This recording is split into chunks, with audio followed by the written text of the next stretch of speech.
खुदा आपको आजमाइश में क्यों डालता है? सच जानकर आप हैरान रह जाएंगे। क्या आपने कभी रात की खामोशी में आसमान को देखते हुए पूछा है, ऐ खुदा, आखिर मैं ही क्यों? क्या आप जिंदगी की मुश्किलों से लड़ते लड़ते थक गए हैं और आपको लगता है कि शायद खुदा आपसे मोहब्बत नहीं करता? अगर आप दुआ करते हैं लेकिन मुश्किलें कम होने के बजाय बढ़ जाती हैं, तो ये पैगाम आपके लिए है। लेकिन अगर मैं आपसे कहूं, ये आजमाइशें सजा नहीं बल्कि खुदा की मोहब्बत का सबूत है। 40 दिन 40 रातें वीरान बयाबान, ये खुदावंद यसु मसीह है, और इसी लम्हे शैतान उन्हें आजमाने के लिए आता है। पहली आजमाइश जिस्मानी जरूरत की थी। मत्ती की इंजील उसका 4 बाब और उसकी 4 आयत में यूं लिखा है, इंसान सिर्फ रोटी से नहीं बल्कि खुदा के कलाम से जिंदा रहता है। यसु हमें सिखाते हैं रूहानी जिंदगी जिस्मानी जरूरत से ज्यादा अहम है। दूसरी आजमाइश ईमान को हिलाने की थी। मत्ती की इंजील उसका 4 बाब और उसकी 7 आयत में यूं लिखा है, तो खुदावंद अपने खुदा को ना आजमा। दुश्मन कलाम का गलत इस्तेमाल भी कर सकता है। तीसरी आजमाइश दुनिया की लालच की थी। मत्ती की इंजील उसका 4 बाब और उसकी 10 आयत में यूं लिखा है, तो सिर्फ खुदावंद अपने खुदा की इबादत कर।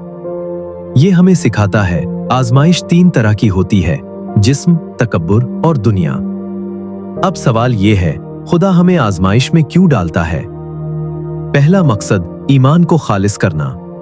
पहला पतरस उसका 1 बाब और उसकी 7 आयत में यूं लिखा है, आपका ईमान आग में तपकर सोने से ज्यादा कीमती बनता है।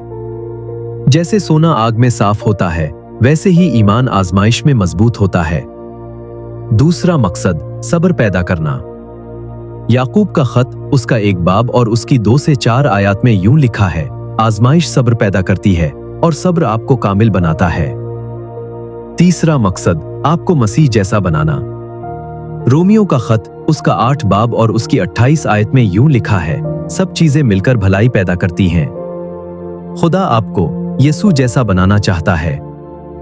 चौथा मकसद दूसरों की मदद करना। दूसरा करंथियों का खत उसका 1 बाब और उसकी 4 आयत में यूं लिखा है, खुदा हमें तसल्ली देता है ताकि हम दूसरों को तसल्ली दें। तो क्या आजमाइश सजा है? नहीं, ये एक तोहफा है। खुदा आप पर भरोसा करता है। पहला करंथियों का खत उसका 10 बाब और उसकी 13 आयत में यूं लिखा है, खुदा आपको आपकी ताकत से ज्यादा आजमाइश में नहीं डालेगा। वो रास्ता भी देगा और ताकत भी देगा। अगर आप आजमाइश में हैं तो हिम्मत न हारें, खुदा आपके साथ है। हर रात के बाद सुबह आती है, हर तूफान के बाद सुकून आता है।